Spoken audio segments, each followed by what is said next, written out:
Hello everyone, आज हम शुरू करने जा रहे हैं निर्देशांक ज्यामिति या कोऑर्डिनेट ज्योमेट्री। भौतिक विज्ञान में निर्देशांक ज्यामिति की जितनी भी आवश्यकता पड़ती है वो सब हम इस अध्याय में, इस लेक्चर में पढ़ने वाले हैं। आप अपनी नोटबुक और पेन तैयार रखें, साथ साथ में नोट्स बनाते रहें और उसके साथ आपको वीडियो के बीच में कुछ क्वेश्चंस मिलेंगे जो आपको प्रैक्टिस के लिए खुद हल करने हैं और इनके उत्तर आपको वीडियो के अंत में मिल जाएंगे। तो शुरू करते हैं निर्देशांक ज्यामिति या कोऑर्डिनेट ज्योमेट्री। यहाँ आप इस पाठ की अनुक्रमणिका देख सकते हैं। सबसे पहले हम लोग पढ़ने वाले हैं निर्देशांक तंत्र के बारे में, कार्तीय निर्देशांक तंत्र। उसके बाद हम पढ़ेंगे सरल रेखा के बारे में, फिर आएंगे कुछ महत्वपूर्ण ग्राफ। ठीक है, चलिए शुरू करते हैं। सबसे पहली हेडिंग आप लिख सकते हैं कार्तीय निर्देशांक तंत्र।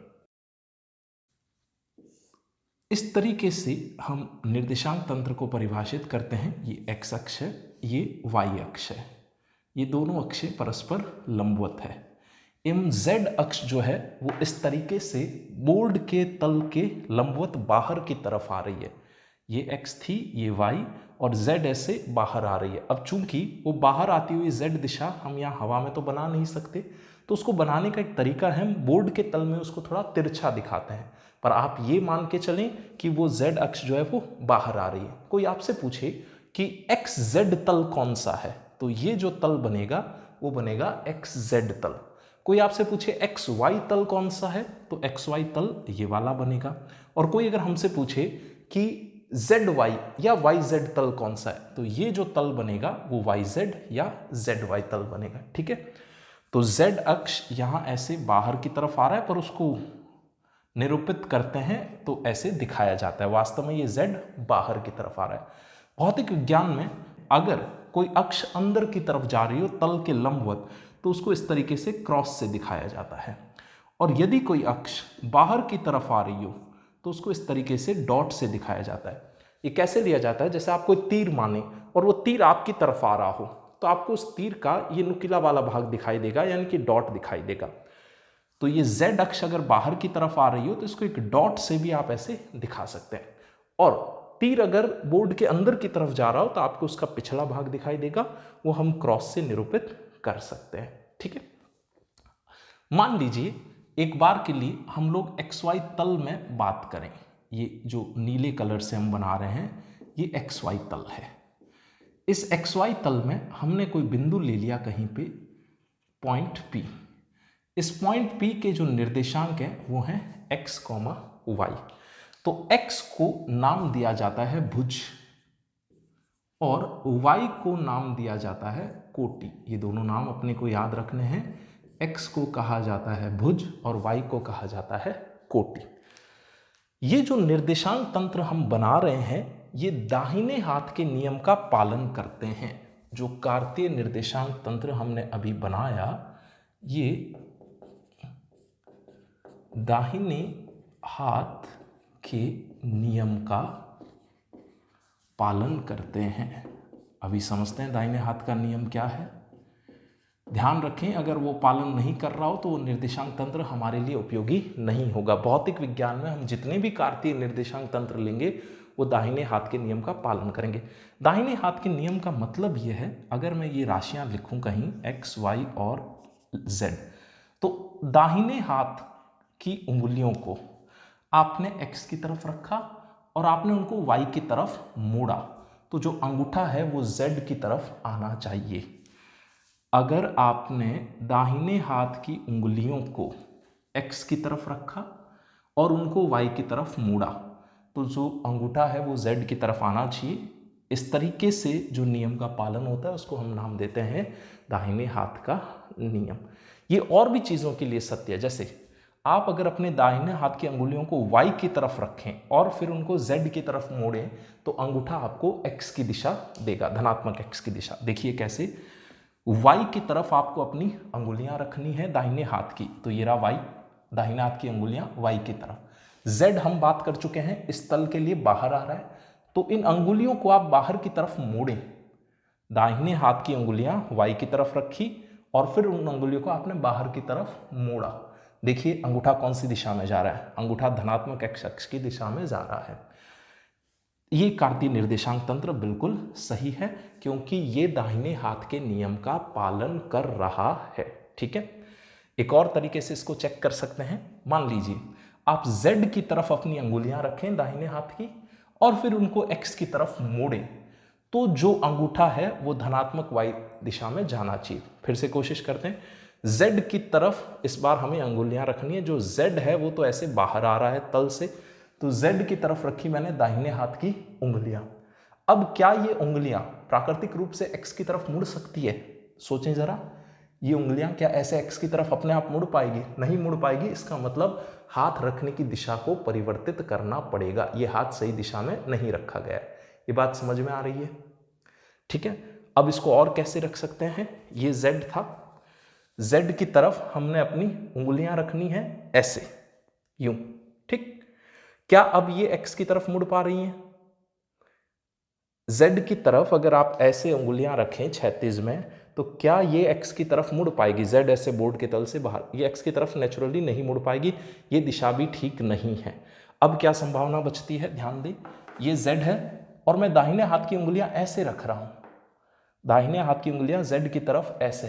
क्या अब ये प्राकृतिक रूप से X की तरफ मोड़ी जा सकती है? बिल्कुल मोड़ी जा सकती है। मतलब हाथ की ये दिशा सही है। ये हिट एंड ट्रायल से धीरे धीरे आपको समझ में आएगा। तो दाहिने हाथ की उंगलियां रखी गई Z की तरफ, उनको मोड़ा गया X की तरफ। तो आप देखें अंगूठा कौन सी दिशा में जा रहा है? Y दिशा में जा रहा है। इसका मतलब ये कार्तीय निर्देशांक तंत्र बिल्कुल सही है।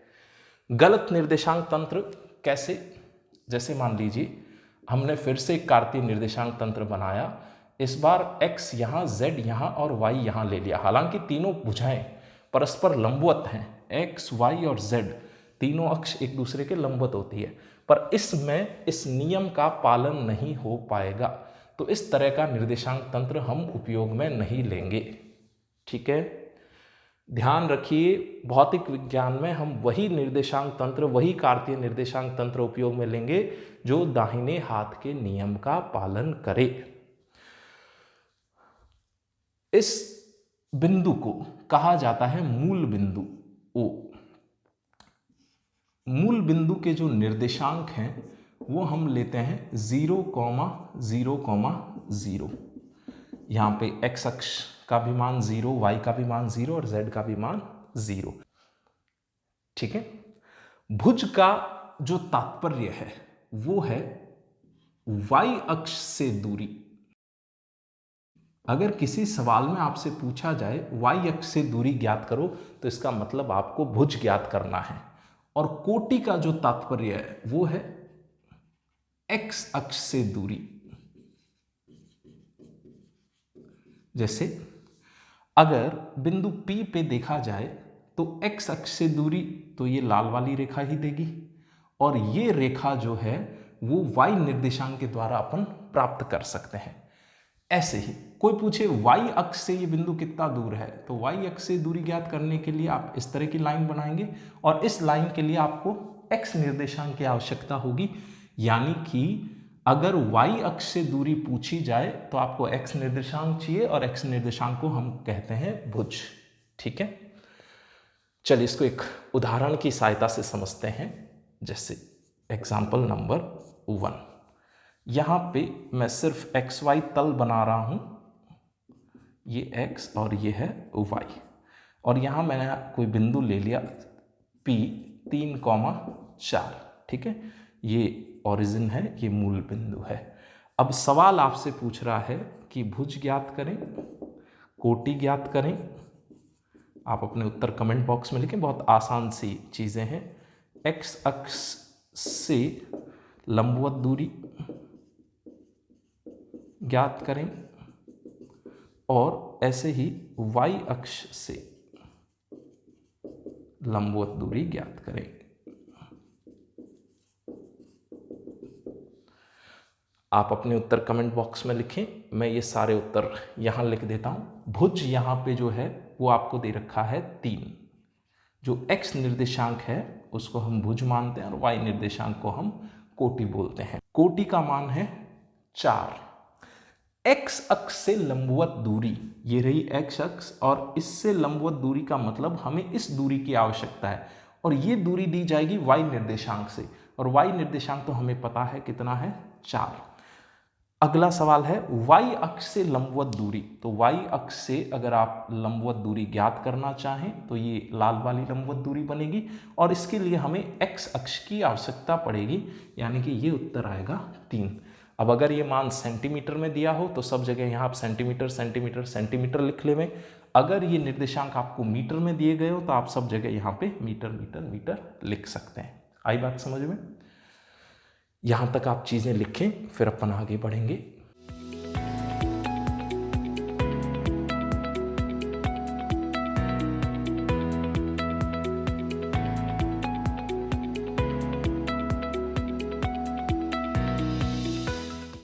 चलिए आगे बढ़ते हैं। अब हमें पढ़ना है दूरी सूत्र। तो d का जो मान आएगा वो आएगा √ x2 माइनस x1 का whole square plus y2 minus y1 का whole square plus z2 minus z1 का होल स्क्वायर। एक उदाहरण देखें। यदि बिंदु A -9 सेंटीमीटर, A सेंटीमीटर तथा बिंदु B के निर्देशांक में यहां लिख देता हूं 3 सेंटीमीटर, 3 सेंटीमीटर के मध्य दूरी 13 सेंटीमीटर हो। ये सब हमें प्रश्न में दिया गया है। तो A का मान ज्ञात करें, ये जो अज्ञात राशि है ये वाली। तो A का मान ज्ञात करें। सरल सा प्रश्न है, आप वीडियो को पॉज करके स्वयं भी ट्राई कर सकते हैं। बिंदु A के निर्देशांक दिए गए हैं, बिंदु B के निर्देशांक दिए गए हैं, और इन दोनों बिंदुओं के मध्य की दूरी 13 सेंटीमीटर है। तो आपको इस A का मान ज्ञात करना है। आपने हल कर लिया होगा, मैं भी इसको बोर्ड पे हल कर देता हूँ। हम ये सूत्र पहले से जानते हैं दूरी वाला, तो D की जगह हम रखेंगे 13 सेंटीमीटर। पूरी समीकरण में ही आएगा तो वो सब जगह कैंसिल हो जाएगा, इसलिए मैं सेंटीमीटर को नहीं लिख रहा। 13 बराबर √ अब हम इस सूत्र का प्रयोग करने वाले हैं। इसमें z निर्देशांक तो कहीं दे ही नहीं रखे, तो ये पद तो अपने आप 0 हो जाएगा। इस राशि को हम मान सकते हैं x1, इस राशि को हम मान सकते हैं y1, इस राशि को हम मान सकते हैं x2, और इस राशि को हम मान सकते हैं y2। मैं फिर से बोल रहा हूँ, सेंटीमीटर इसलिए नहीं लिख रहे कि सब जगह LHS और RHS, दाएं पक्ष बाएं पक्ष सब जगह सेंटीमीटर आएगा तो अपने आप ही निरस्त हो जाएगा। चलिए सूत्र का प्रयोग करें। x2 माइनस x1 का होल स्क्वायर। x2 का मान कितना है? 3 सेंटीमीटर। तो 3 माइनस जो x1 का मान दे रखा है वो दे रखा है -9, 3 माइनस 9 का होल स्क्वायर प्लस y2 का मान फिर से 3 सेंटीमीटर दे रखा है, और y1 का मान a दे रखा है 3 माइनस a का होल स्क्वायर। इसको आसानी से हल किया जा सकता है। हम एक काम करते हैं, दोनों तरफ वर्ग कर लेते हैं। दोनों तरफ वर्ग करने पर ये राशि बन जाएगी 13 का वर्ग, यहाँ ये बनेगा 12 का वर्ग प्लस 3 माइनस a का वर्ग। ठीक है, यहाँ तक इसको हल कर सकते हैं। 13 का वर्ग बनेगा 169, 12 का वर्ग इधर आके बनेगा 144, और यहाँ आपके पास बचा 3 माइनस a का होल स्क्वायर। इसको और आगे हल करें तो 25 = 3 माइनस a का होल स्क्वायर। ठीक है, यहाँ तक। अब आपको दोनों तरफ वर्गमूल लेना है। दोनों तरफ वर्गमूल लेने पर 25 का अगर वर्गमूल लिया जाए तो ये उत्तर आएगा ±5, और यहाँ आएगा आपके पास 3 माइनस a। तो एक बार आप +5 को लेके गणना करें। a का मान हमें ज्ञात करना है। +5 को लेके गणना करेंगे तो a का मान आने वाला है -2 एवं अगर आप -5 को लेके गणना करें तो जो a का मान आने वाला है वो आ जाएगा 8। ठीक है, ये बात सरल सी गणनाएं हैं। एक बार आप +5 काम में लें, एक बार आप -5 काम में लें। इसी गणना को कुछ विद्यार्थी इस तरीके से भी हल करना पसंद करते हैं। ये इस वर्ग को पूरा का पूरा ओपन करके लिख लें तो आप इसको ऐसा पाएंगे 25 बराबर 3 का स्क्वायर यानी कि 9, a का स्क्वायर फिर से a स्क्वायर और -2 × 3 × a। ठीक है, ये बात। अपने पास यहाँ जो राशि बचेगी वो बचेगी a स्क्वायर, 25 मैं इधर ले जा रहा हूँ, 25 और 9 तो यहाँ आपके पास बचेगा -16 और ये राशि है -6a इज इक्वल टू 0। ये एक द्विघात समीकरण है और आप सब जानते हैं द्विघात समीकरण को कैसे हल किया जा सकता है।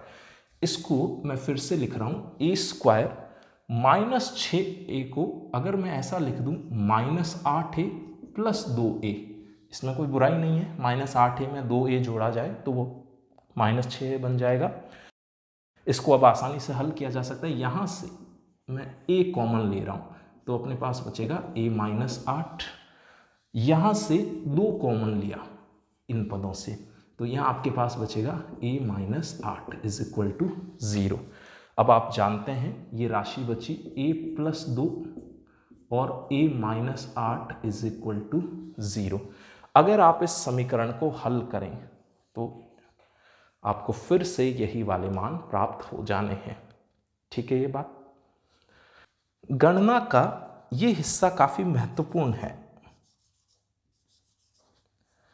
अगर आपने केवल धनात्मक मान लिया होता तो सिर्फ एक ही उत्तर आता, जबकि आप द्विघात समीकरण हल कर रहे हैं तो आप 2 उत्तर पा रहे हैं।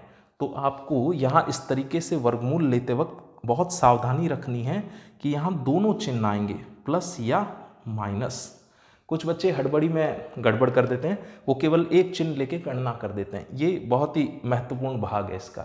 ठीक है, आप इसको लिखें फिर आगे बढ़ते हैं।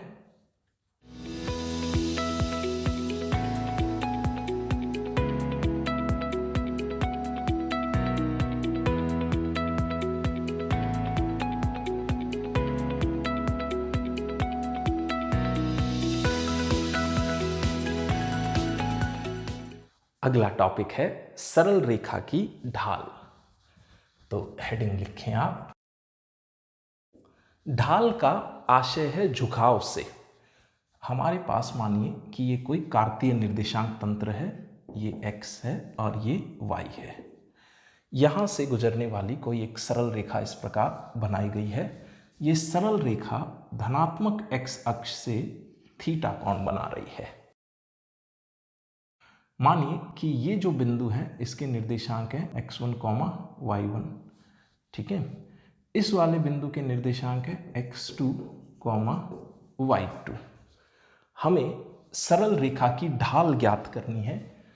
ढाल को m से निरूपित किया जाता है और m का मान सदैव दिया जाता है tan थीटा से, जहां ये याद रखना है कि थीटा का मापन धनात्मक x अक्ष से वामावर्त दिशा में किया जाता है, एंटी क्लॉकवाइज दिशा में किया जाता है।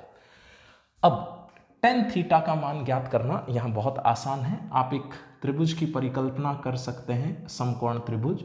उस त्रिभुज में ये वाला कोण फिर से थीटा बनेगा। ठीक, tan थीटा का मतलब आपको लेना है लंब बटा आधार। यहाँ लंब की लंबाई का मान आने वाला है y2 - y1।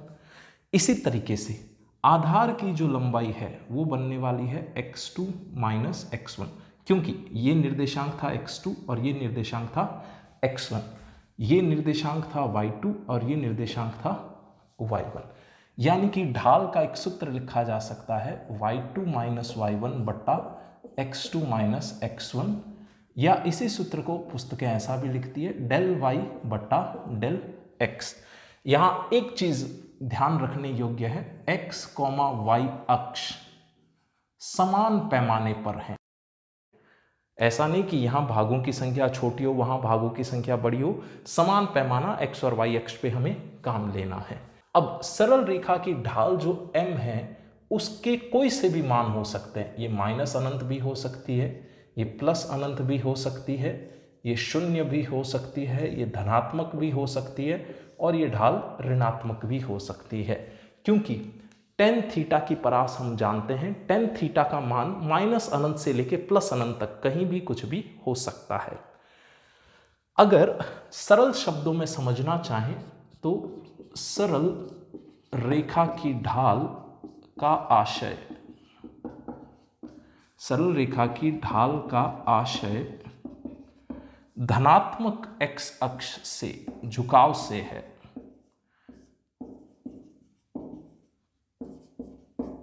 कोई रेखा धनात्मक x अक्ष के सापेक्ष कितनी झुकी हुई है उसी से आपको पता चलेगा कि उस रेखा की ढाल कितनी है। जैसे कुछ उदाहरणों की सहायता से हम इसको समझने की कोशिश करते हैं। सपोज करें ये XY निर्देशांक तंत्र है और इसमें हमने एक रेखा ऐसे ली जो x अक्ष के समांतर है। ये लाल रेखा x अक्ष के समांतर है। तो क्या ये x अक्ष के सापेक्ष झुकी हुई है? ये तो बिल्कुल नहीं झुकी हुई x अक्ष के सापेक्ष। या आप ऐसा देखें तो थीटा का मान 0 आएगा और थीटा का मान 0 आएगा तो ढाल 0 आएगी। यहाँ थीटा बराबर 0 तो ढाल m बराबर 0 आने वाली है। ठीक है, इसको एक और तरीके से देखें। जो ढाल का सूत्र था वो था y2 माइनस y1। अब अगर आप यहाँ y निर्देशांक लेना चाहें किसी भी बिंदु का, किन्हीं भी दो बिंदुओं के y निर्देशांक समान आने वाले हैं इस सरल रेखा के लिए, क्योंकि यहाँ तो y नियत है। इस पूरी सरल रेखा के लिए y निर्देशांक नियत है, तो y2 माइनस y1 का मान अपने आप ही बन जाएगा 0। यानी कि सरल रेखा की जो ढाल आएगी वो आएगी 0। ठीक है, इसका उदाहरण हमने देख लिया, ढाल 0 हो सकती है। अगला उदाहरण देखते हैं। फिर से कार्तीय निर्देशांक तंत्र और XY तल ले रहे हैं हम, ये धनात्मक x अक्ष और ये y अक्ष। मानिए कि एक सरल रेखा इस प्रकार है जो कि x अक्ष पे लंब बना रही है ऐसे। अब इस सरल रेखा के लिए अगर हम देखें तो जो कोण थीटा है धनात्मक x अक्ष से वामावर्त दिशा में, ये कोण थीटा हमेशा धनात्मक x अक्ष से वामावर्त दिशा में मापा जाता है। तो ये जो कोण थीटा इस बार है वो हमारे लिए बनने वाला है 90 डिग्री। और tan 90 डिग्री का मान तो हम सब जानते हैं कि tan थीटा 90 डिग्री के लिए अनंत मान प्राप्त करता है, तो m आ गया धनात्मक अनंत। इसी चीज को मैं इस सूत्र से भी समझा सकता हूं।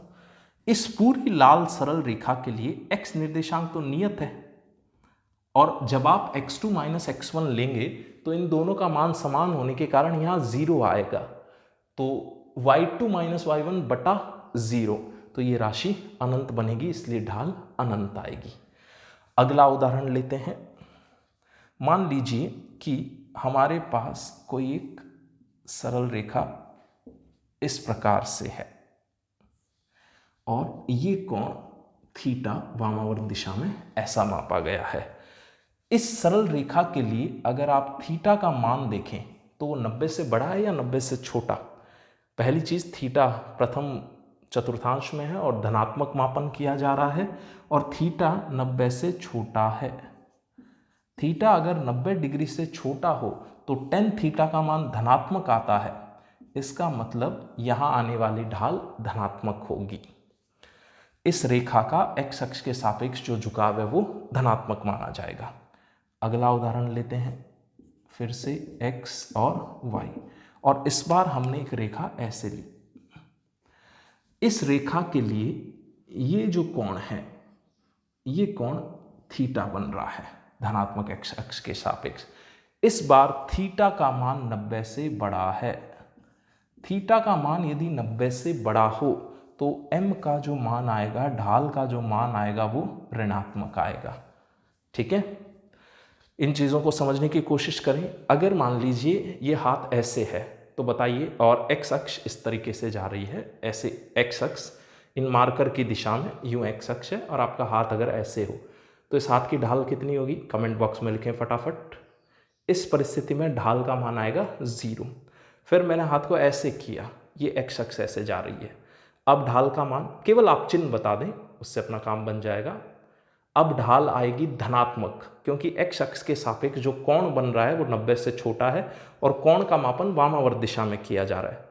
अच्छा, अब मैंने हाथ को मान लीजिए ऐसे कर दिया, तो अब एक्स अक्ष के सापेक्ष जो कोण बनेगा वो 90 डिग्री बनेगा, तो यहाँ ढाल हो जाएगी अनंत। अब मैंने रेखा को ऐसे कर दिया, तो ऐसे। अब कोण का मान 90 से बड़ा है। अगर कोण का मान 90 से बड़ा है, इसका मतलब ढाल हो जाएगी इसकी ऋणात्मक। इस तरीके से आप ढाल के बारे में चीजें लिख सकते हैं। फिर हम कुछ उदाहरणों की सहायता से इनको समझेंगे। आप यहां तक की सारी चीजें लिखें।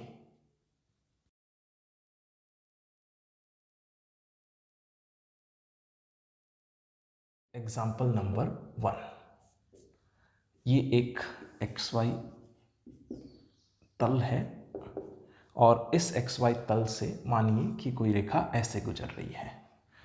ये निर्देशांक है 3,0 और ये निर्देशांक मैंने माना 0,2 है। पैमाना समान है x और y अक्ष पे, ठीक है। अब अगर कोई आपसे पूछे कि इस रेखा की ढाल ज्ञात करें,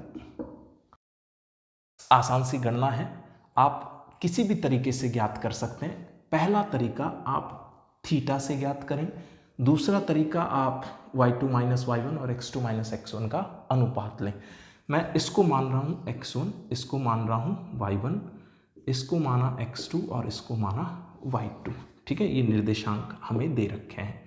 तो m का मान हम जानते हैं y2 माइनस y1 बटा x2 माइनस x1। y2 आपके पास था 2 और y1 का मान है 0 बटा x2 का मान है 0 और x1 का मान है 3। तो यहाँ पे जो m का मान आ गया वो आया -2 बटा 3। सरल सा उत्तर है। और आप देख भी सकते हैं धनात्मक x अक्ष के सापेक्ष ये रेखा ऐसे झुकी हुई है। कोण जो है वो 90 डिग्री से बड़ा आ रहा है। अगर आप इस कोण की बात करना चाहें तो ये जो कोण वामावर्त दिशा में मापा जा रहा है ये 90 डिग्री से बड़ा आ रहा है, इसलिए ढाल ऋणात्मक ही आनी थी। ठीक है ये बात। चलिए कुछ और उदाहरण देखें। मानिए कि ये धनात्मक x अक्ष है, ये धनात्मक y अक्ष है और कोई रेखा ऐसे गुजर रही है एकदम मध्य से, और ये रेखा माना कि 45 डिग्री का कोण बना रही है। हमसे कोई पूछे कि इस रेखा की ढाल बताएं, तो ढाल का सूत्र तो हम सब जानते हैं। माना m1 इस रेखा के लिए मैं ढाल लिख रहा हूं, तो m1 बराबर tan 45 डिग्री, यानी कि इस रेखा की ढाल आएगी 1। एक और रेखा हम यहाँ पे मान रहे हैं, जैसे ये लाल वाली रेखा, इस लाल वाली रेखा की जो ढाल है वो है m2। m2 का मान 1 से बड़ा होगा 1 से छोटा होगा, हम थीटा से तय कर सकते हैं। इस बार थीटा 45 डिग्री से कम आएगा। अगर ये कोण 45 डिग्री से कम है तो tan थीटा जब आप लेंगे तो उत्तर 1 से कम आएगा, यानी कि इसकी ढाल 1 से कम आने वाली है। एक और उदाहरण से समझ लेते हैं इसको। मानिए कि कोई एक रेखा ऐसी रही होती और इसकी ढाल मैं m3 से लिखता, तो m3 का मान, अब अगर हम थीटा के बारे में बात करें तो यहाँ जो धनात्मक x अक्ष से वामावर्त दिशा में कोण मापा जाएगा वो निश्चित रूप से 45 डिग्री से बड़ा कोण है, और tan थीटा में अगर थीटा का मान 45 से बड़ा हो तो गणना में उत्तर 1 से बड़ा आएगा, यानी कि ये m3 का मान 1 से बड़ा आएगा। इस तरीके से हम ढाल के बारे में चर्चा कर सकते हैं। लिखें आप इनको, फिर आगे बढ़ते हैं।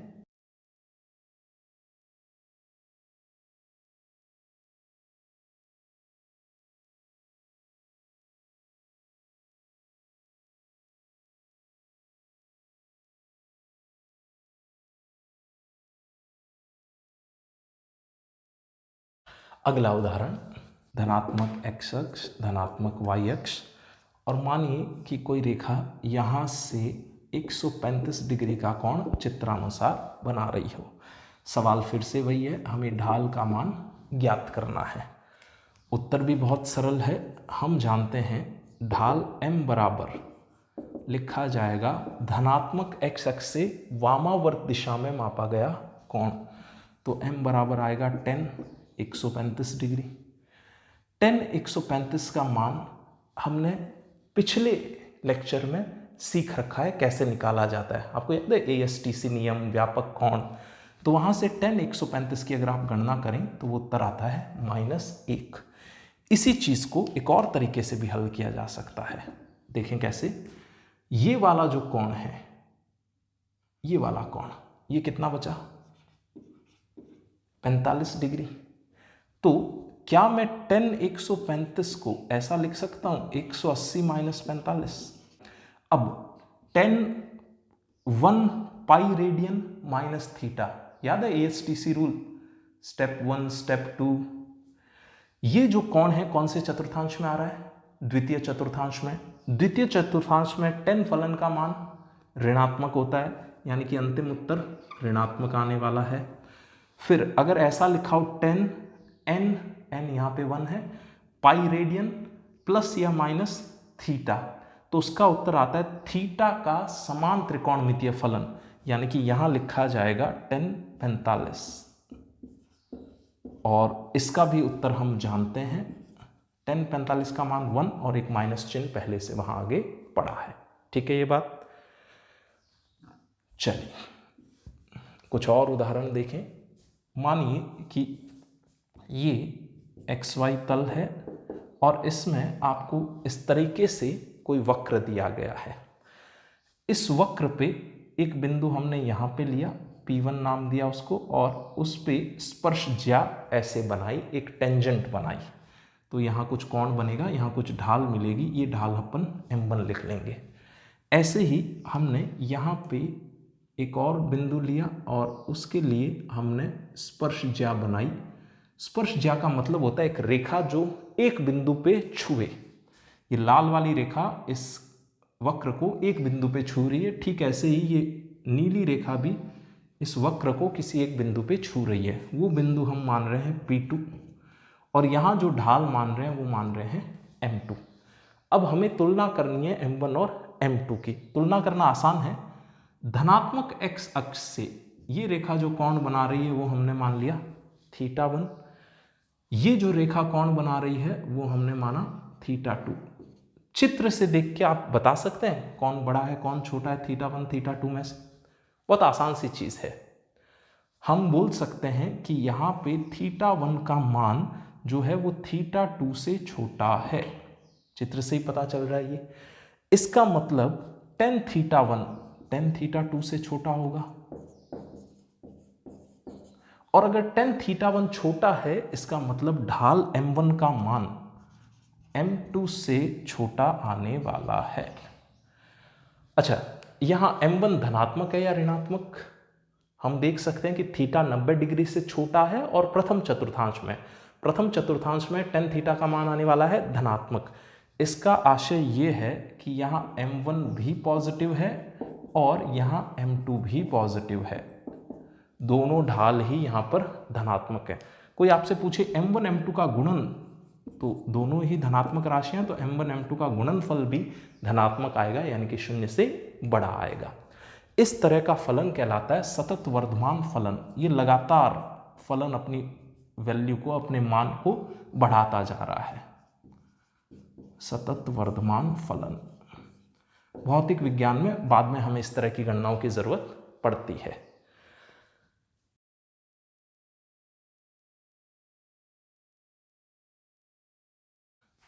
ये कोणों के आधार पर अपन चीजें तय कर सकते हैं। आप यहां तक की चीजें लिखें, फिर अपन आगे बढ़ते हैं।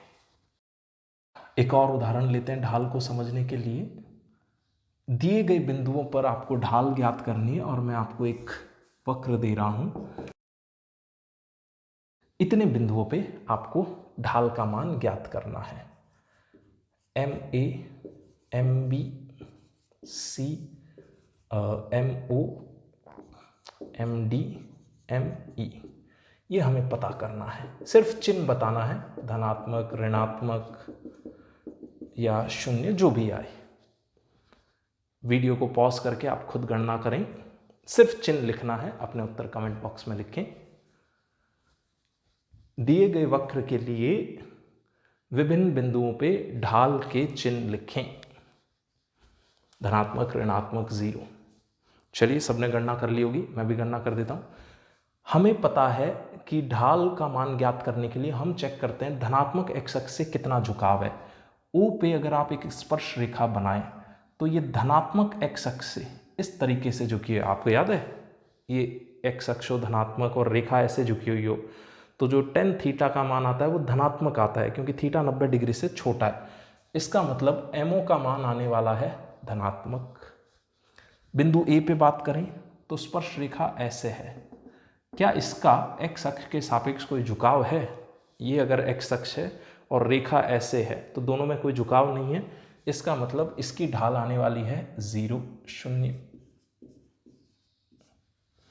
बिंदु बी पे बात करें तो स्पर्श रेखा ऐसे बनने वाली है, यूं स्पर्श करके एक रेखा यहां से जाएगी और इस रेखा का कोण धनात्मक एक्स अक्ष से 90 से बड़ा आ रहा है। कोण द्वितीय चतुर्थांश में tan थीटा का मान नेगेटिव होगा। अगर आपको याद हो, ये धनात्मक एक्स अक्ष हो और रेखा ऐसे झुकी हुई हो तो ये कोण 90 से बड़ा बन रहा था। tan थीटा का मान द्वितीय चतुर्थांश में ऋणात्मक आएगा, MB का मान नेगेटिव है, MC का मान 0 आएगा। बिंदु सी पे ढाल 0 है क्योंकि ये रेखा एक्स अक्ष के समांतर है, कोई झुकाव उस पर नहीं है। अच्छा, MD का मान, अगर आप स्पर्श रेखा यहाँ देखें तो एक बिंदु से स्पर्श रेखा धनात्मक एक्स अक्ष के सापेक्ष ऐसे झुकी हुई है, ये मान आने वाला है धनात्मक। और फिर से ME का मान 0 आने वाला है। ये सबको समझ में आ रहा होगा और सबके उत्तर मैं उम्मीद करता हूँ सही रहे होंगे। अगर कोई डाउट है तो कमेंट बॉक्स में लिखें। आप यहाँ तक लिखें, फिर अपन आगे बढ़ते हैं।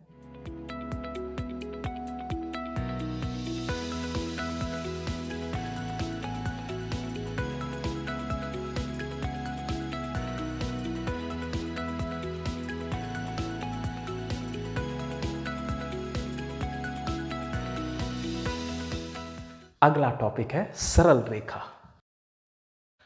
सबसे पहले हम इसकी व्यापक समीकरण देख लेते हैं। किसी भी सरल रेखा की जो व्यापक समीकरण है वो दी जाती है y = mx + c से। यहाँ m तो उस सरल रेखा की ढाल कहलाती है। ढाल का मतलब हम पहले भी सीख चुके हैं, ढाल बराबर रहता है tan थीटा। और c जो है वो है y अक्ष पर अंतःखंड।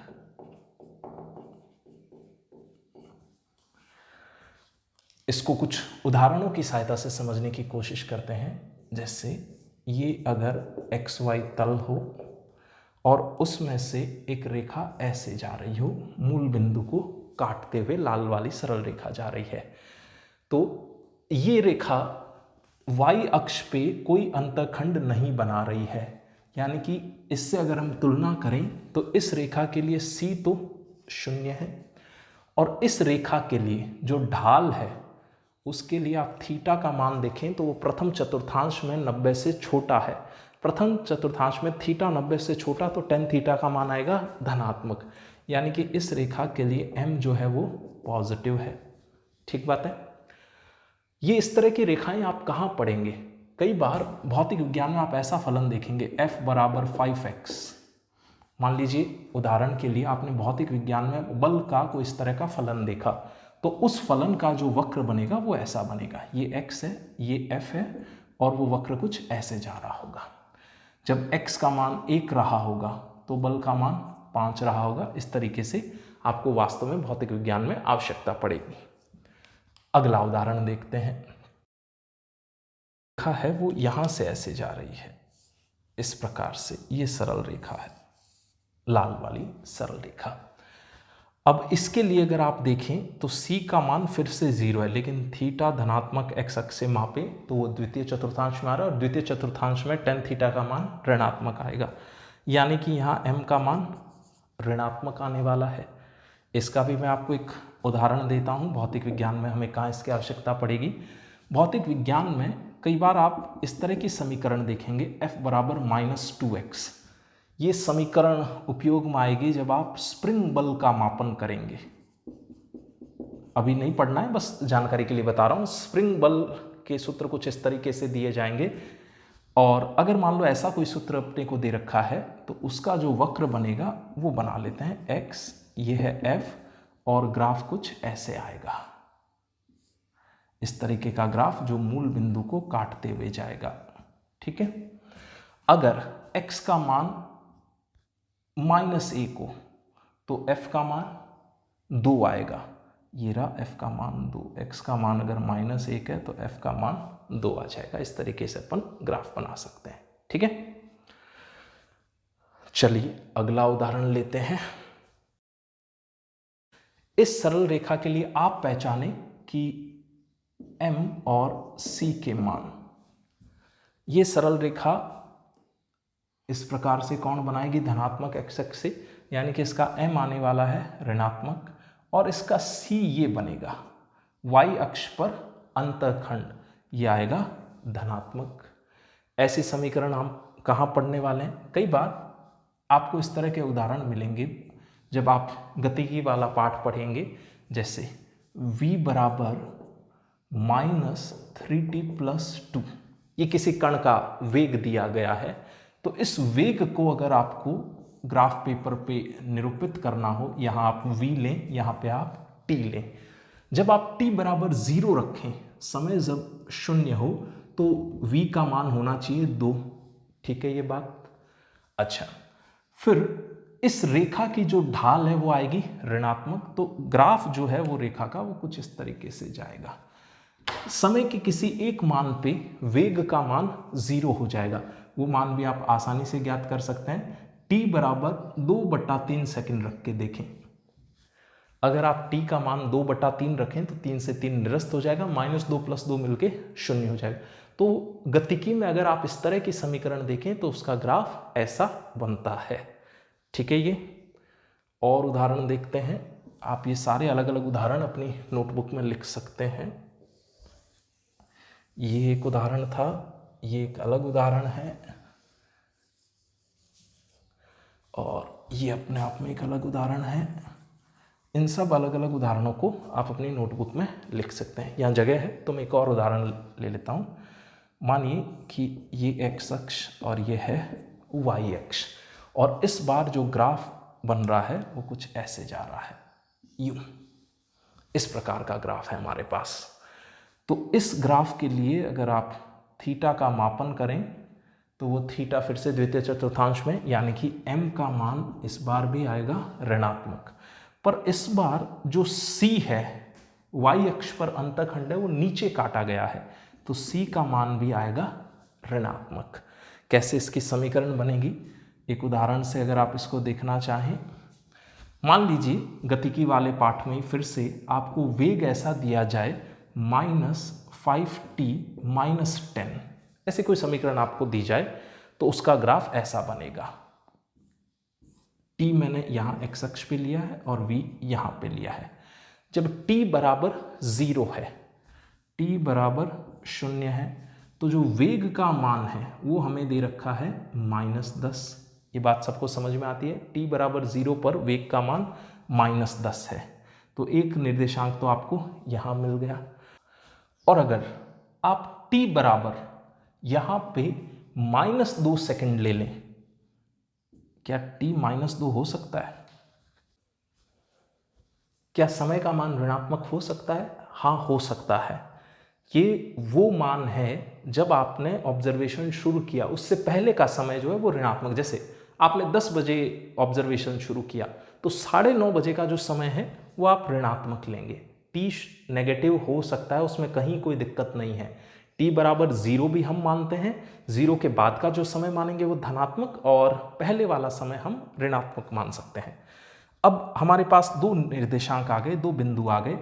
अगर t बराबर 0 रखूं तो एक तो बिंदु ये रहा, -10 आएगा v का मान, और t बराबर अगर मैं -2 रख दूं, -2 रखने पे ये राशि बन जाएगी +10 और उधर था -10, तो v का मान हो जाएगा 0। v का मान यहाँ 0 हो रहा है। इसका मतलब इन दोनों बिंदुओं को काटने वाली आप एक सरल रेखा बनाएं, ये इस वेग को निरूपित करेगी, ये लाल वाली रेखा। ठीक है, मैं फिर से बता दूं, टी ऋणात्मक हो सकता है, उसमें कहीं कोई दिक्कत नहीं है। आपने जिस समय से ऑब्जर्वेशन शुरू किया उसके बाद वाला समय धनात्मक, उसके पहले वाला समय ऋणात्मक। यहां तक लिखें, फिर आगे बढ़ते हैं।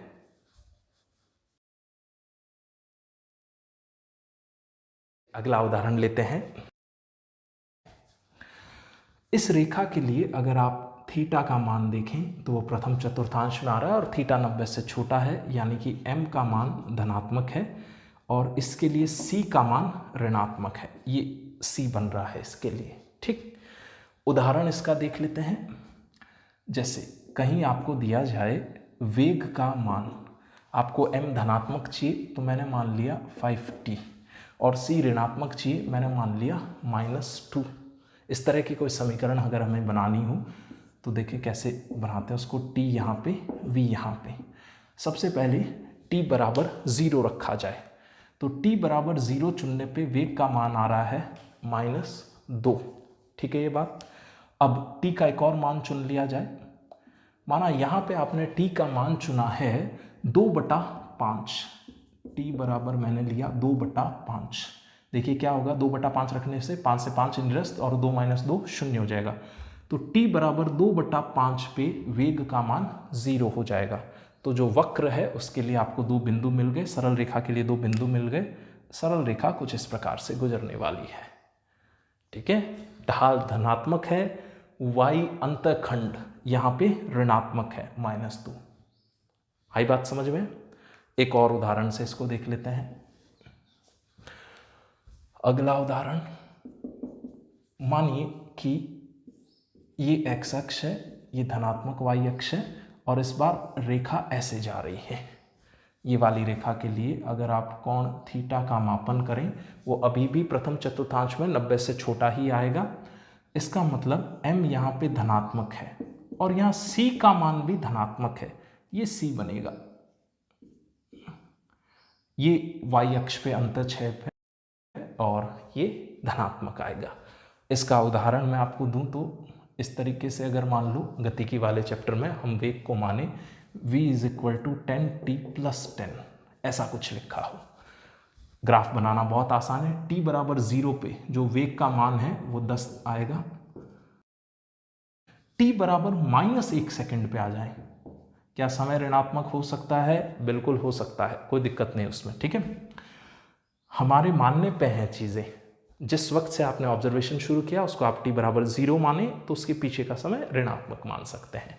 जैसे आप स्टेशन पे खड़े हैं और ट्रेन आपके सामने से गुजरी, आप उसको t बराबर 0 मान लें तो ट्रेन पीछे से भी तो कहीं आ रही थी, तो वो जो समय है वो आप ऋणात्मक मान लेंगे। और आपके सामने से गुजरने के बाद ट्रेन आगे किसी और स्टेशन पे जाएगी, वो समय आप धनात्मक मान लें। चलिए, हमारे पास 2 बिंदु हैं, एक बिंदु यहाँ पे, एक यहाँ पे। इन दोनों बिंदुओं को काटती हुई जो रेखा बनेगी वो सरल रेखा आपको इस ग्राफ का मान देगी। ठीक है, तो ये हो गए सरल रेखाओं से संबंधित उदाहरण। भौतिक विज्ञान के कई अध्यायों में हमें सरल रेखाओं की आवश्यकता पड़ेगी। आप वीडियो को पॉज करें और यहाँ तक की चीज़ें लिखें, फिर अपन एक और उदाहरण लेते हैं।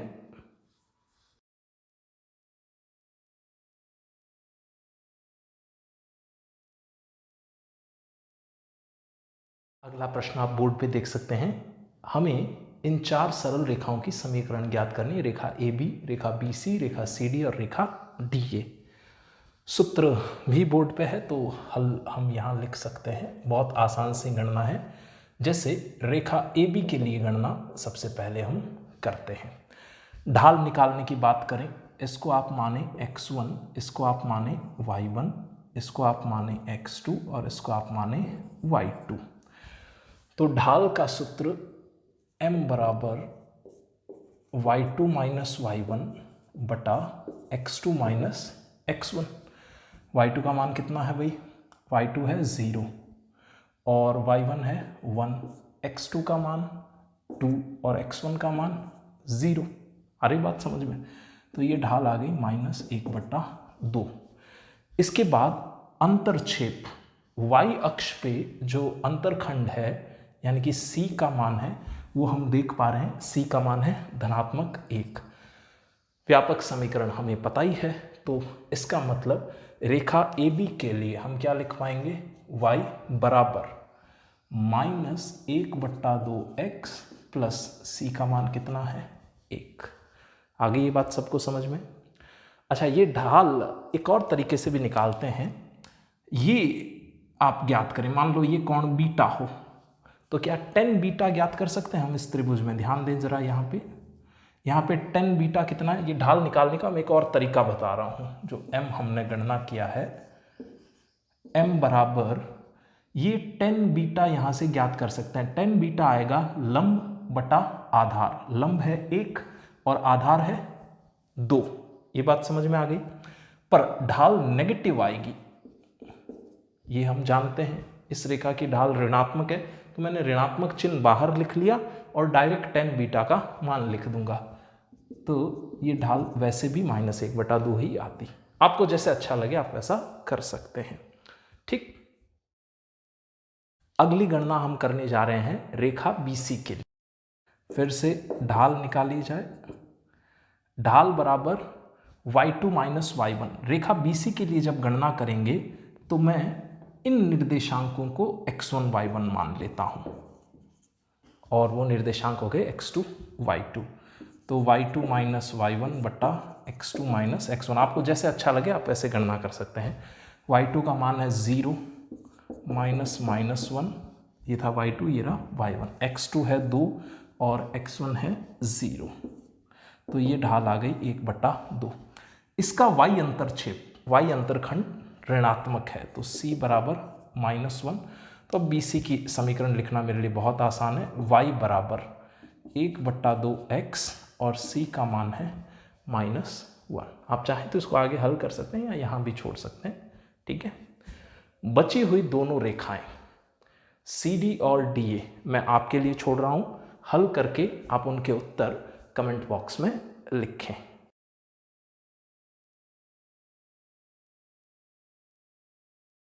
रेखा CD के लिए जब गणना करेंगे तो ये x1 y1 मान लिया हमने और ये हमारा बन गया x2 y2।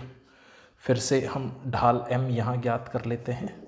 ढाल m बराबर y2 - y1 यानी कि 0 - -1 बटा x2 - x1 यानी कि -2 - 0। तो ये उत्तर आ गया 1/-2। ठीक है, और जो y अंतरखंड है यहाँ पे c, इसका मान है -1।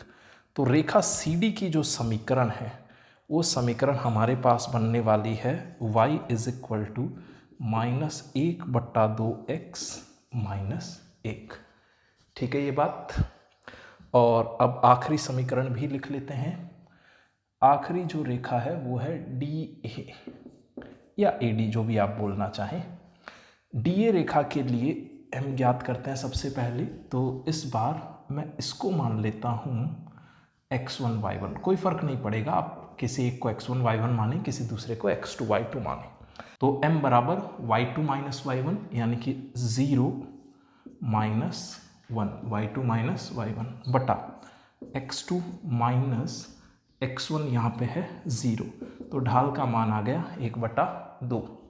और यहाँ पे y अंतरखंड आप देख पा रहे हैं धनात्मक 1, यानी कि रेखा DA की जो समीकरण बनने वाली है वो बनने वाली है y बराबर 1/2x + 1। एक बढ़िया प्रश्न है। एक प्रश्न की सहायता से आपने हर तरह की सरल रेखा की समीकरण का मान ज्ञात करना सीख लिया, तो एक अच्छा प्रश्न है। आप यहां तक लिखें, फिर आगे बढ़ते हैं। एक आखिरी सवाल लेते हैं। यदि t बराबर 2π√L/g हो तो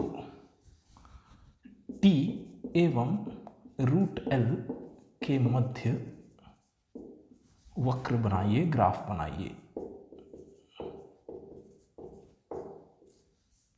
ठीक है, ये अपना सवाल है।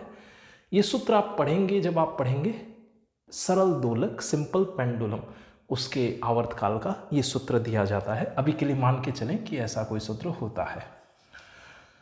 अब हमें एक ग्राफ बनाना है टी और रूट एल में। तो मानिए कि टी को हमने लिया वाई अक्ष पर और रूट एल को हमने लिया एक्स अक्ष पर।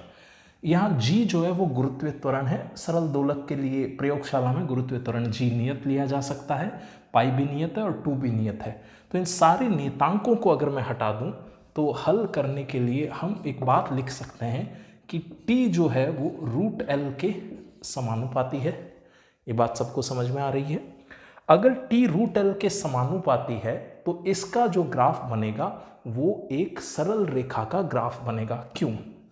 क्या आप इसको y मान सकते हैं और क्या आप इसको x मान सकते हैं?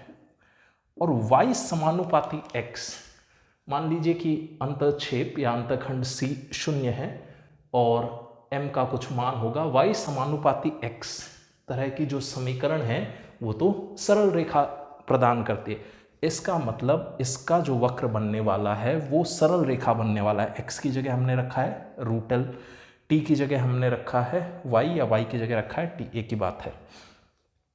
और इस सरल रेखा का हम देखें तो कोई अंतःखंड नहीं है। इसका मतलब ये सरल रेखा कहाँ से गुजरने वाली है? मूल बिंदु से। टी और रूट एल के मध्य जो ग्राफ होगा वो कुछ इस तरीके का ग्राफ होगा, मूल बिंदु से गुजरती हुई सरल रेखा। आप इसको लिख सकते हैं। ये बढ़िया सवाल है।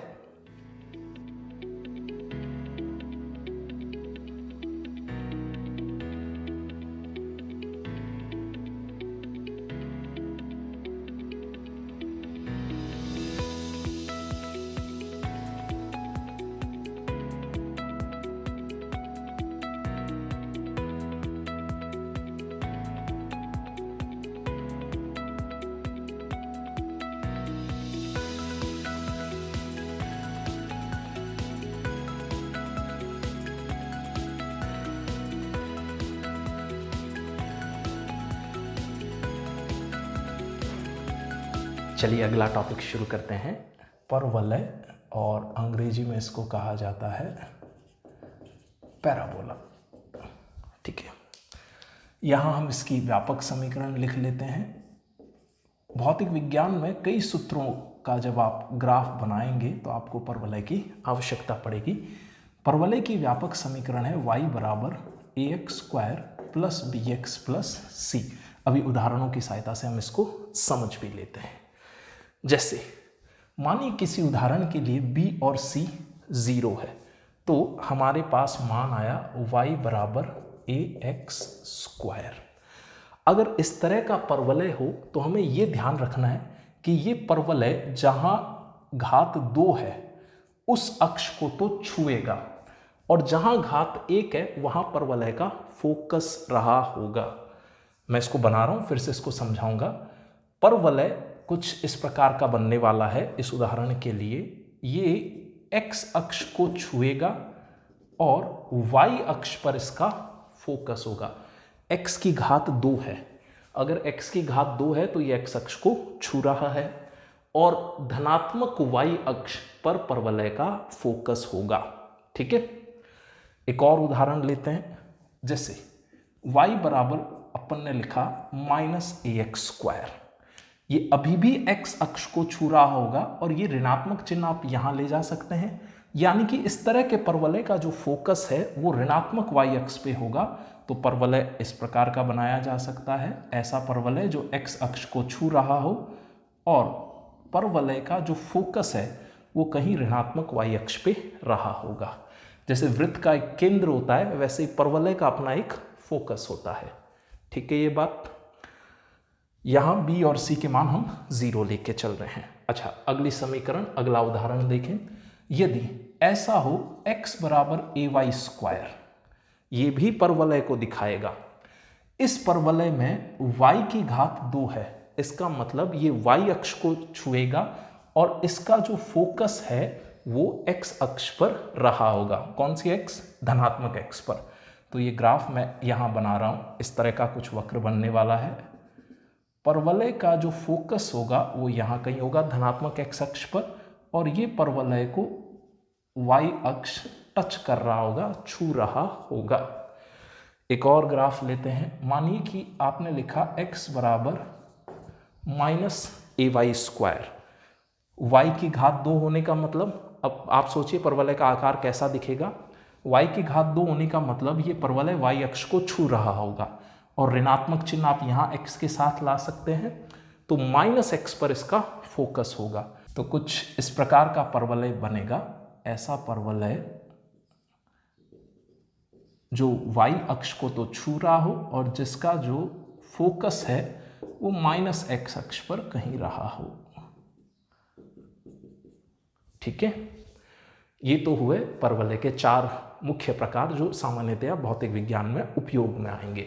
कोई परवलय हमने लिया y = ax² + c। प्लस का मतलब है कि इस बार परवलय वो मूल बिंदु से थोड़ा ऊपर होगा। इन सारे वक्र के लिए ये मूल बिंदु O था, यहाँ इन ऊपर वाले 4 वक्रों के लिए C 0 था।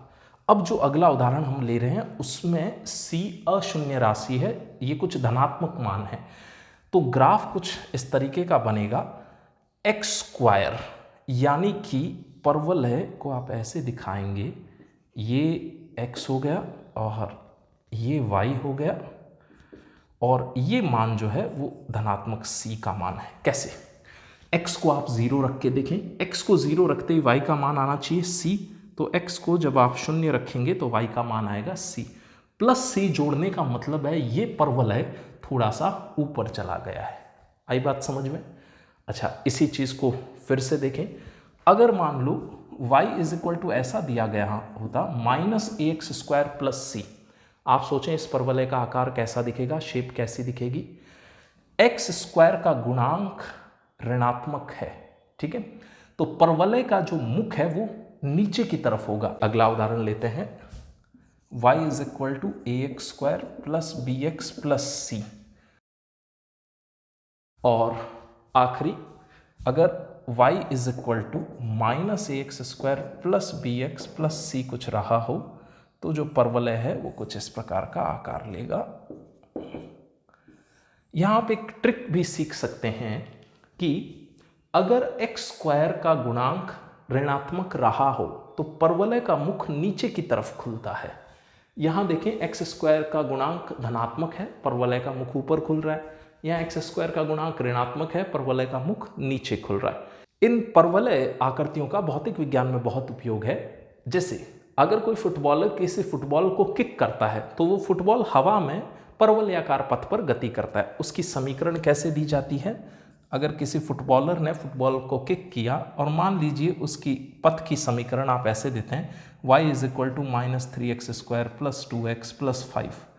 इस तरह की कोई समीकरण देखते ही आपके मन में विचार आना चाहिए कि ये एक परवलयाकार पथ को निरूपित करेगा और उस परवलय का जो मुख है वो ऋणात्मक y अक्ष की तरफ खुलेगा। ठीक है ये बात? अगर x² का गुणांक ऋणात्मक हो तो परवलय का मुख नीचे की तरफ खुलता है।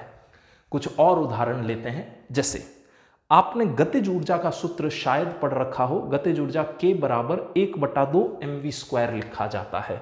तो गतिज ऊर्जा का वक्र कैसा बनेगा, ये उदाहरण मैं यहां ले रहा हूं। गतिज ऊर्जा 12 mv² से दी जाती है, ठीक।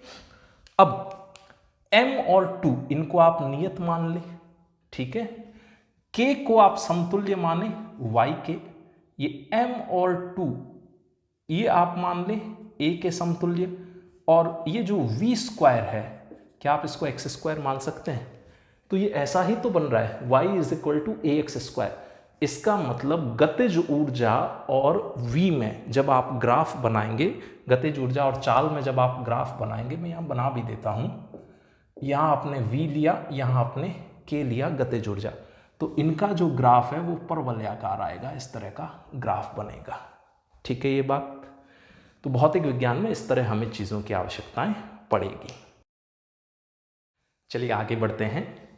अब हम पढ़ते हैं त्रिकोणमितीय फलन y = sin x के बारे में है। sin x जो है वो एक आवर्ती फलन है। आवर्ती फलन का आशय आपको इसके ग्राफ से समझ में आएगा। जैसे यहाँ आपने x लिया हो और यहाँ आपने y लिया हो, तो जो sin x का ग्राफ है वो कुछ इस तरीके का रहता है। x बराबर 0 पर साइन x की वैल्यू 0 रहती है। x बराबर π/2 रेडियन पर साइन x का मान 1 को प्राप्त करता है। x बराबर पाई रेडियन पर साइन x की वैल्यू पुनः 0 हो जाती है।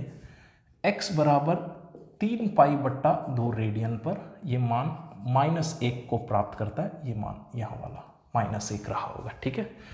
और x बराबर 2π पर साइन x का मान पुनः 0 हो जाता है। 2π के बाद आप देखें ये फलन वापस वैसा का वैसा ही बनेगा, यानी कि इसका आवर्त 2π है, ठीक है। ये बात आवर्ती फलन होने का आशय है एक निश्चित अंतराल के बाद फलन की पुनरावृत्ति हो, वैसा का वैसा फलन आगे बनता जाए, ठीक है।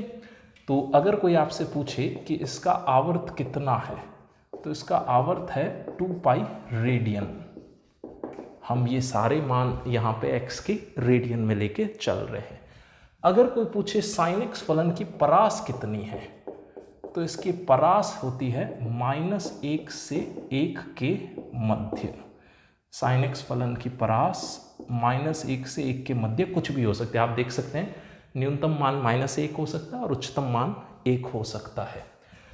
एक पूर्ण चक्र के लिए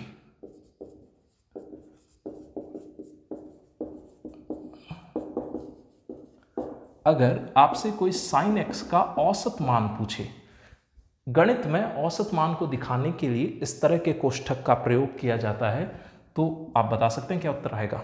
एक पूर्ण चक्र कहाँ हुआ, अगर आप यहाँ से शुरू माने तो 2π पे ये चक्र पूर्ण हो गया और इसके बाद फलन खुद को रिपीट करेगा, पुनरावृत्ति होगी।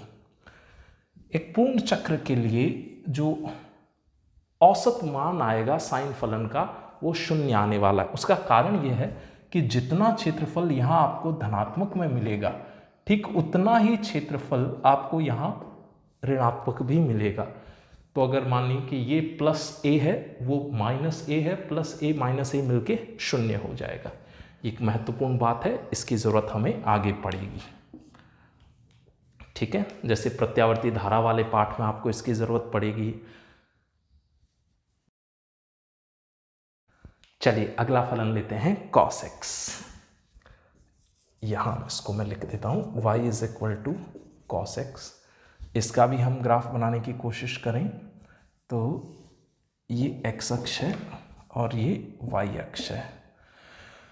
cos x का जो ग्राफ है वो यहाँ से बना रहे हैं अपन। x बराबर 0 पर cos x का मान 1 होता है और इस तरीके से ये ग्राफ आगे चलेगा, ठीक।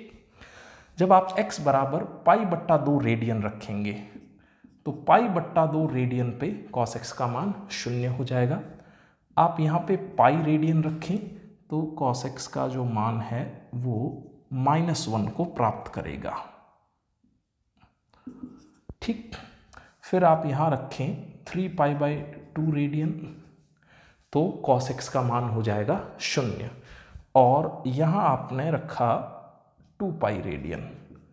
2π रेडियन पर cos x का मान पुनः हो जाएगा 1। तो आप देख सकते हैं कि इस फलन की 2π रेडियन के बाद पुनरावृत्ति आप यहाँ से नोटिस करें तो बिल्कुल वैसा ही फलन पुनः बनने वाला है। इसका मतलब y = cos x भी एक आवर्ती फलन है। फिर से समझा देता हूँ, ये फलन यहाँ से शुरू हुआ ऐसे ऐसे ऐसे और यहाँ तक। ये हिस्सा मैं थोड़ा सा बोल्ड कर रहा हूँ ताकि आपको आसानी से समझ में आए। ये फलन का एक पूर्ण चक्र है। अब इसके बाद बिल्कुल ऐसा ही फलन वापस बनने वाला है। ये एक आवर्ती फलन है जिसका आवर्त 2π रेडियन है, ठीक। अब बात करें पूर्ण चक्र के लिए तो आप देखें यहाँ कुछ एरिया धनात्मक है, पर जितना एरिया ऊपर धनात्मक है ठीक उतना ही एरिया, उतना ही क्षेत्रफल यहाँ नीचे ऋणात्मक होगा। आप ध्यान से सोच सकते हैं ये वाला धनात्मक प्लस ये वाला धनात्मक क्षेत्रफल बराबर ये ऋणात्मक क्षेत्रफल। सममिति से आप इसको आसानी से देख सकते हैं, यानी कि एक पूर्ण चक्र के लिए इसका भी औसत मान 0 आएगा, चक्र के लिए cos x का औसत मान भी 0 आने वाला है। और परास तो आपको दिखाई दे ही रही है, 1 से लेके -1 के मध्य। ये बात भी यहाँ लिख लेते हैं, इसकी जो परास है वो -1 से 1 के मध्य। फिजिक्स में सामान्यतः हमें साइन फलन यानी कि ज्या फलन और कोसाइन फलन यानी कि कोज्या फलन की ही आवश्यकता ज़्यादा पड़ती है, तो आप इनको यहाँ तक लिख लें। फिर अपन आगे बढ़ते हैं।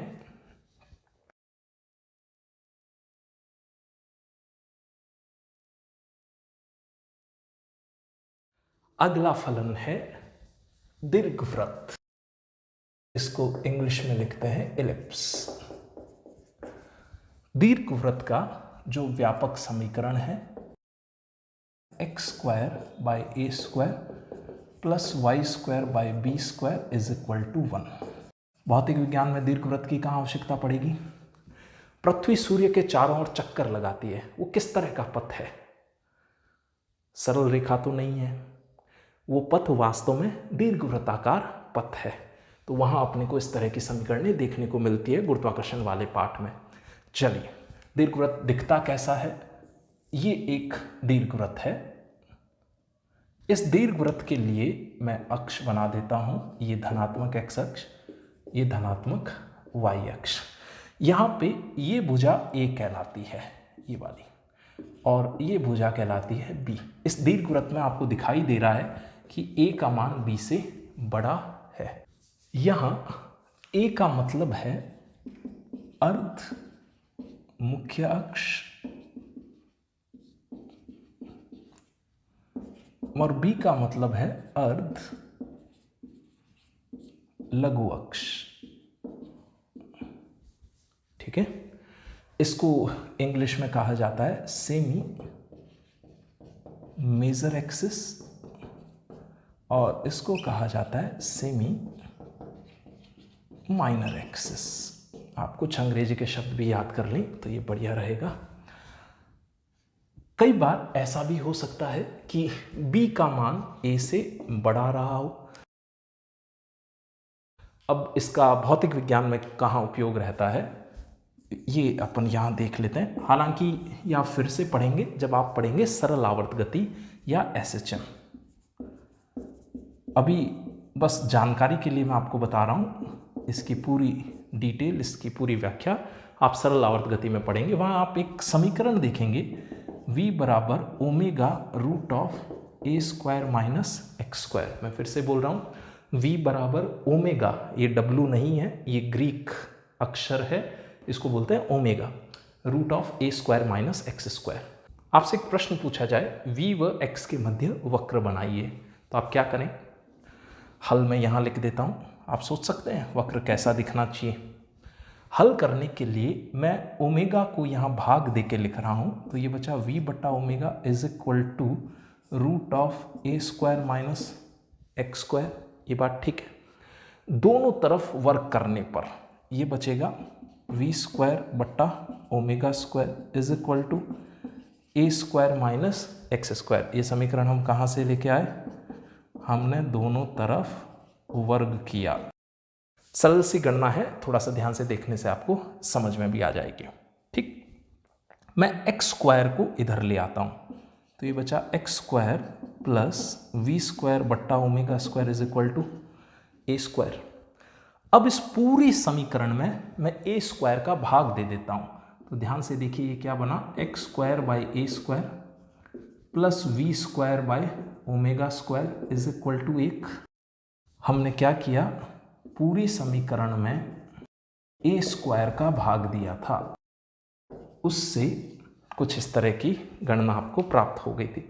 अब इस गणना की अगर आप तुलना करें इस समीकरण से, x² बटा a², v² बटा ओमेगा² की तुलना कर सकते हैं y² बटा b², और उधर 1 है।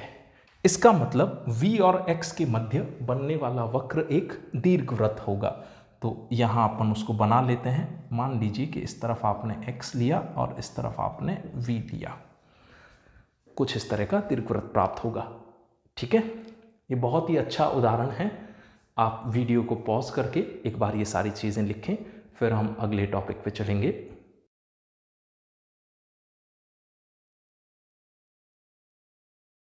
हमारा अगला टॉपिक है वृत्त या सर्कल। मानिए कि ये एक्स अक्ष है और ये वाई अक्ष है। ये मूल बिंदु है 0,0 और ये है a,0। तो इस तरह के वृत्त की जो समीकरण आएगी वो आएगी x² + y² = a²। यहाँ पे a इसकी त्रिज्या है और इस वृत्त का जो केंद्र है वो मूल बिंदु पर स्थित है। ठीक है ये बात। वृत्त के अलावा हमें ज़रूरत पड़ेगी अतिपरवलय की। समीकरण है वो इस तरीके से दी जाती है xy = नियतांक। आप ऐसा भी लिख सकते हैं y समानुपाती 1/x और x समानुपाती 1/y। जैसे जैसे x बढ़ता जाएगा वैसे वैसे y का मान कम होता जाएगा। इसकी ज़रूरत भौतिक विज्ञान में कहाँ पड़ती है, आप एक उदाहरण से इसको समझ सकते हैं। आप एक पाठ पढ़ेंगे ऊष्मागतिकी थर्मोडायनेमिक्स, वहाँ इस तरह की एक समीकरण आएगी, आदर्श गैस समीकरण PV = नियतांक। मान लीजिए इस तरह की कोई समीकरण आपको दी गई हो और कोई पूछे P और V में कैसा वक्र बनेगा। अगर PV = नियतांक हो तो आप इसकी तुलना दी गई समीकरण से कर सकते हैं। P को आप x मान लें और V को आप y मान लें, तो इसका जो ग्राफ है वो कुछ ऐसा बढ़ेगा। जैसे जैसे वॉल्यूम या आयतन बढ़ता जाएगा वैसे वैसे दाब कम होता। आप इसको समझ भी सकते हैं। किसी बॉक्स में, किसी बक्से में गैस भरी हुई है, आप बक्से का आयतन अगर किसी तरीके से बढ़ाते जाएं तो गैस के अणुओं के मध्य होने वाली टक्करों की संख्या कम होती जाएगी। तो जैसे जैसे आयतन बढ़ेगा वैसे वैसे दाब का मान घटता जाएगा। ठीक है, आप इसको लिखें, फिर आगे बढ़ते हैं। आइए अब देखते हैं चरघातांकी फलनों के वक्र। यदि y = a e⁻⁻kx, जहां a, k ये दोनों के दोनों नियतांक है। x का मान आप बदल सकते हैं, उसके सापेक्ष आपको y का मान मिल जाएगा। इसका ग्राफ बनाने के लिए यहां हमने मान धनात्मक x अक्ष और यहां हम मान रहे हैं धनात्मक y अक्ष।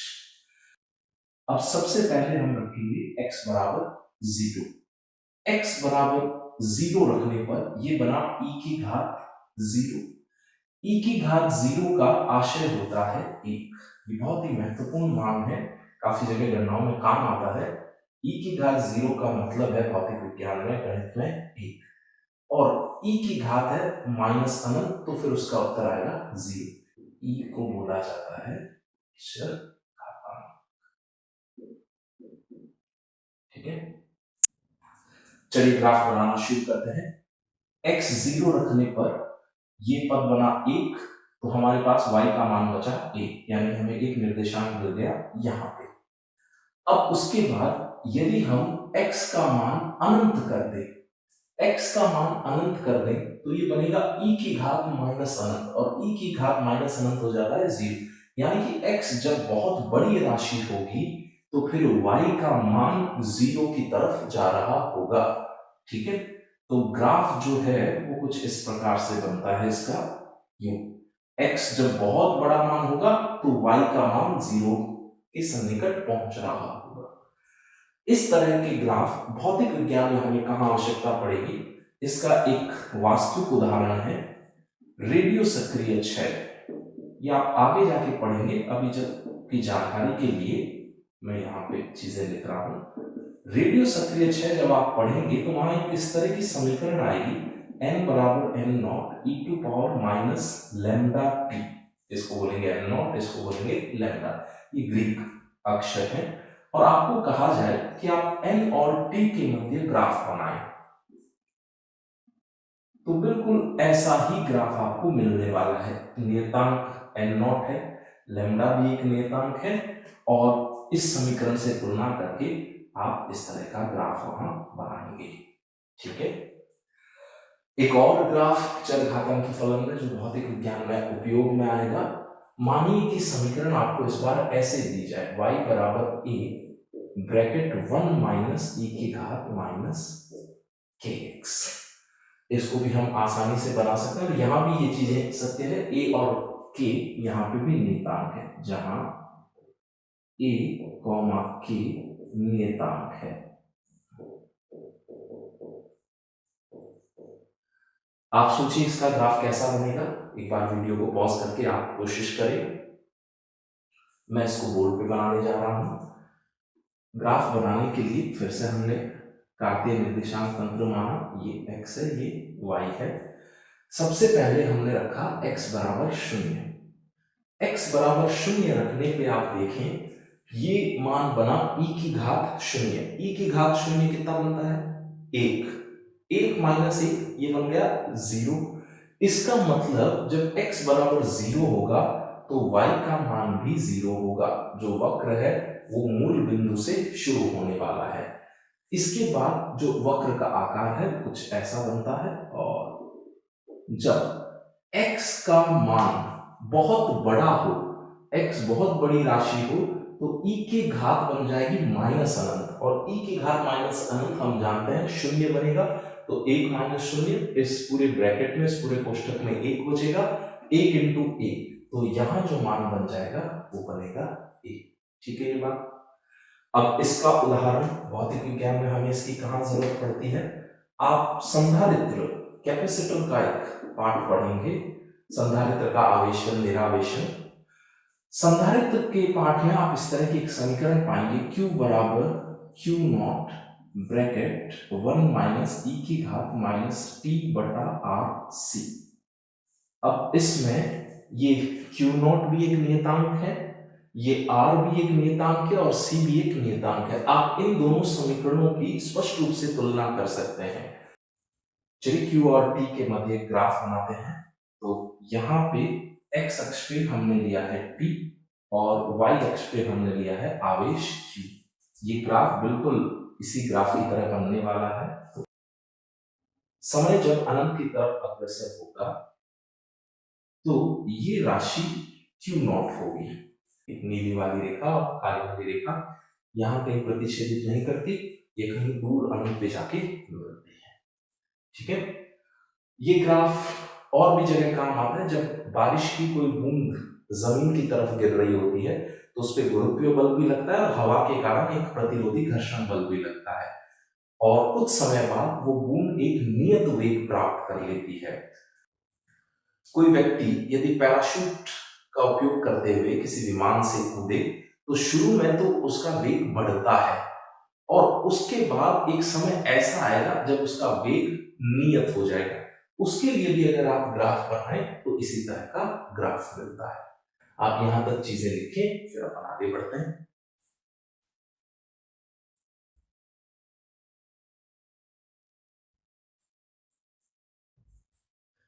आप स्क्रीन पे एक मजेदार प्रश्न देख पा रहे हैं। टॉम जेड को पकड़ना चाह रहा है तो किन बिंदुओं पे ये संभव है? बहुत ही आसान सा प्रश्न है। भौतिक विज्ञान में कई बार इस तरह के सवाल आपको देखने को मिलेंगे कि दो कण या दो से अधिक कण एक ही बिंदु पे मिल रहे हैं। तो आप सोच सकते हैं उनकी क्या शर्त होगी। कोई चीजें एक बिंदु पे मिल रही हैं, इसका मतलब है दिए गए निर्देश तंत्र में उनके निर्देशांक समान होंगे। जैसे मैं जहां खड़ा हूं उस स्थान का कोई निर्देशांक है। यदि आप में से कोई मुझसे मिलना चाहे तो उस विद्यार्थी का भी निर्देशांक मेरे निर्देशांक के समान होगा तो ही अपन मिल पाएंगे। आ रही ये बात समझ में? पहली समीकरण दी गई है y माइनस एक्स बराबर 0। इसको मैं ऐसा लिख दूं y बराबर x और इसको नाम दे देते हैं समीकरण संख्या 1। ठीक है। दूसरी समीकरण जो हमें दी गई है वो है X square plus Y square बराबर 8। इसको नाम दिया समीकरण 2। समीकरण 1 से हम मान समीकरण 2 में प्रतिस्थापित कर सकते हैं। ठीक है। अब y बराबर x है तो मैं यहां मान रखने जा रहा हूं एक्स स्क्वायर प्लस y की जगह फिर से हमने रख दिया x, तो x square plus x square बराबर 8, 2x स्क्वायर बराबर 8 और x स्क्वायर बराबर 4।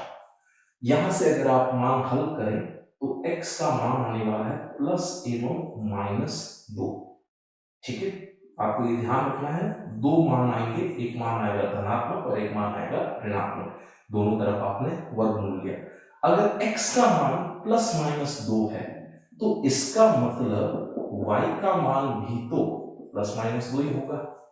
यानी कि इस सवाल के जो उत्तर होंगे, जो निर्देशांक संभव है, वो है 2,2 एवं -2, -2। ठीक है, ये बात आसान सा सरल सा प्रश्न है।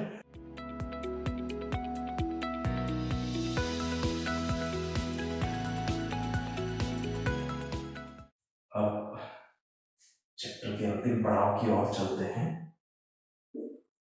यहां x लिया और ये हमने माना y। सपोज करें आप एक वक्र बनाने की कोशिश करें y बराबर 1/x, तो इस वक्र का आकार कैसा होगा, ये आप पहले पढ़ चुके हैं। ये अति परवलयाकार होगा, तो इसको मैं यहाँ कहीं बना देता हूं। और मानिए कि ये निर्देशांक 1 है और ये निर्देशांक भी 1 है। ये जो वक्र है, ये वक्र किसको निरूपित कर रहा था, मैं इसको नाम दे देता हूं 1। पहला जो वक्र है वो निरूपित कर रहा है y बराबर 1/x को। ठीक है ये बात। अब हम एक दूसरा वक्र लेते हैं, y बराबर 1/x की घात 2, y बराबर 1/x²। आप सोच सकते हैं दूसरा वाला वक्र कैसा बनना चाहिए, लगभग इसी आकार का वक्र बनेगा, पर उसकी स्थिति कहां होगी। वीडियो को आप पॉज करें और सोचें। मैं तीसरा वक्र भी आपको देता हूं, अगर y बराबर 1/x³ हो।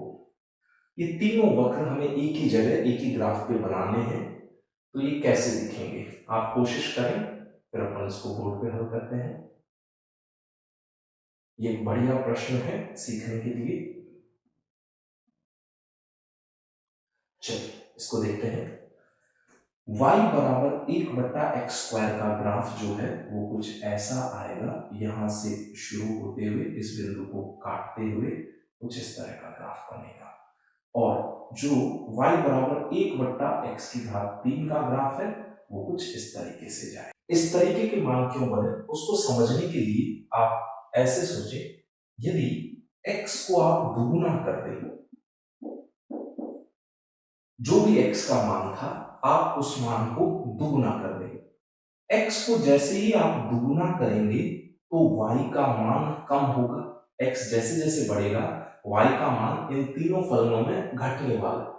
किस फलन में y का मान तेजी से घट रहा है, अगर आप इन तीनों की तुलना करें तो तीसरे फलन में y का मान तेजी से घटेगा, क्योंकि x को जैसे ही आप दुगुना करेंगे तो यहाँ तो 1/8 आ जाएगा, x को दुगुना करने पे यहाँ 1/4 ही आएगा और x दुगुना होने पे यहाँ 1/2 ही आएगा।